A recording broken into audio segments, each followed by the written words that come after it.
Today, we have a local VFW war museum in Simi Valley, and we had gone up there and did some trick-or-treating, and I ran into, they had a big trick-or-treating festival thing, and I ran into the people that procure stuff for this museum, and I asked him by chance, would you want a World War I uniform? And he was like, yes. So many years ago, after my grandfather had passed, there's many things that we inherited from his belongings, and one of them was his own father's World War I uniform, along with medals and a Purple Heart.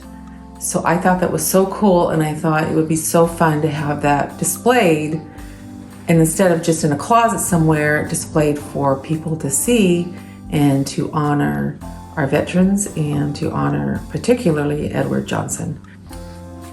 So this is all that is left of the uniform, which is a jacket, but it did have the medals and it did have a Purple Heart. And on the Purple Heart, it does have his name. So somewhere along the line, he was injured and he got a Purple Heart for it.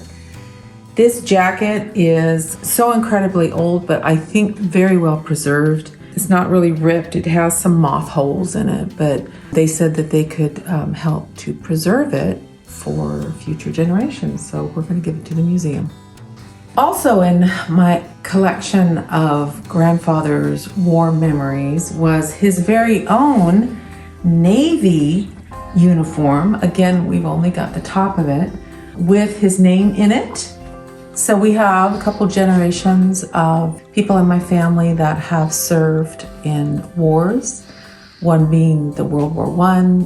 World War II would be my grandfather, and my dad served in Korea. So there's much military history, so I'm very proud to be able to share this with other people.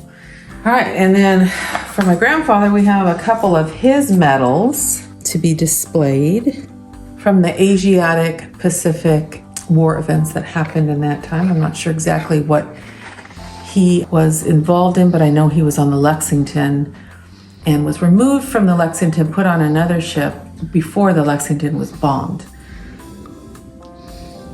We have some artillery. Of course, it's not active, can't use it, but somehow Grandpa got something like this. I thought this was fun because it was just an army cup that they carried along with them. For whiskey? I bet it had whiskey in it. I'm gonna bet. And along with that, some memorials would be, my grandfather had another patch. My dad had several patches from the Korean War too, so I guess they just gave these to him as extras. And then an American flag, which is folded incorrectly, so hopefully they'll make it better. I don't know where this came from, but I thought it would be cool for them to have. And most interesting, I think, would be, this is from World War I, and it is a 9th U.S. Infantry in World War I. It's very old. And it has the names of, interesting enough, it breaks it down into gassed and evacuated sick, and of course the deceased that didn't make it, those that were transferred. So it's a really good record of the 9th Infantry during World War I. And then for World War II, my grandfather had a book about the carriers in action that had a big part in World War II's naval operations. So this book is really cool, and it talks about all those operations. And I'm guessing including the Lexington and the Shamrock, which is what my grandfather was on. I believe it was the Shamrock. Very interesting book. I thought this would be something that would be treasured by the museum. So we're going to go ahead and give that to them. And because it's a VFW museum, my grandfather was actually very involved in that. So there's a couple of hats in here from the VFW. My grandfather's originally from Illinois, so there's one from Illinois. And then we got one where he moved to Simi Valley, and now he's in this chapter in Simi Valley. So pretty cool. My grandfather was quite a photographer. He loved to take pictures, and he kept pictures. And he had pictures from his father's time in World War I that were sent back by postcards, which was, I guess it was pretty common to do then. And so he kept those, and I have these original pictures that were sent back from World War I by Edward Johnson, his father, my great-grandfather, to his family. So those pictures I'm also going to give to the museum in their original form, because I just think it's kind of cool to have the original. So.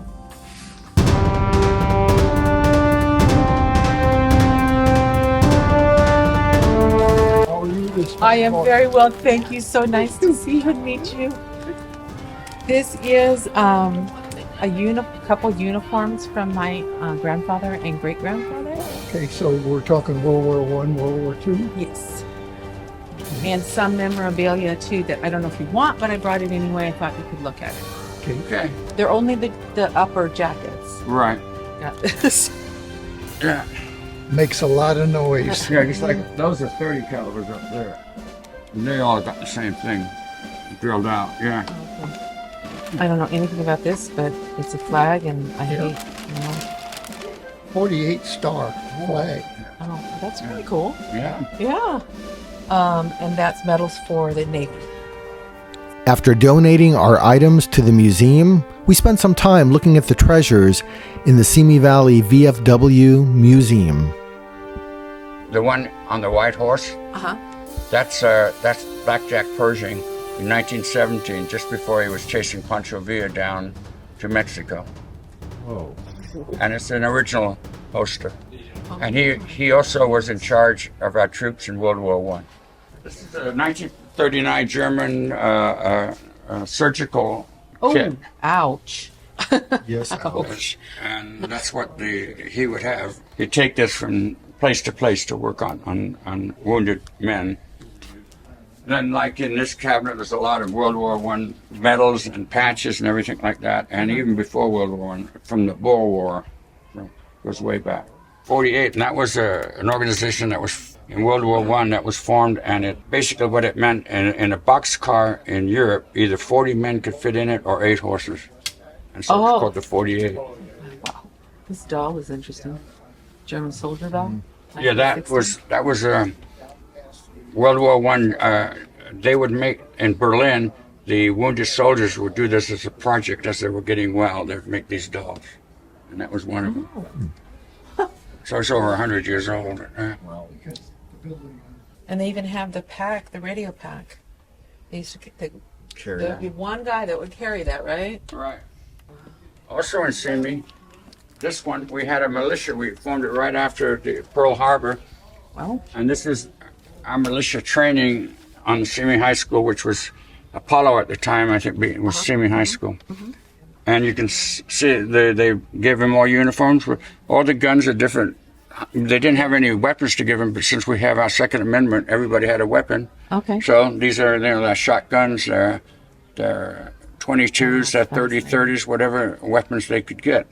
That's absolutely fascinating. We were also thinking the Japanese were going to bomb Southern California. So this was a lookout station for Japanese airplanes.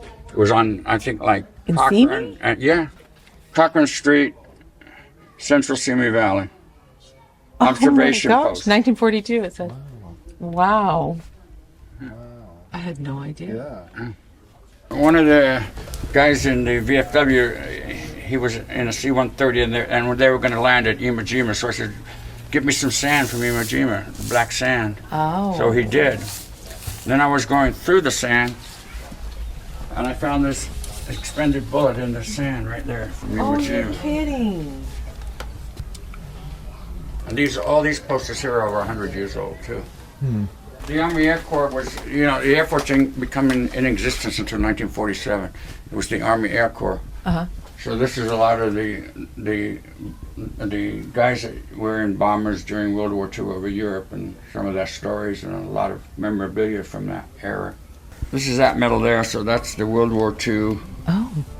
So the reason that I decided to donate these items to the museum is because they are part of history. And if you have items like this that are tucked away in a corner up in the attic gathering dust, wouldn't it be wonderful for you to share that with people that are unaware of these historical times that we had in our lifetime and before our birth, actually? So if you have these items, think about it.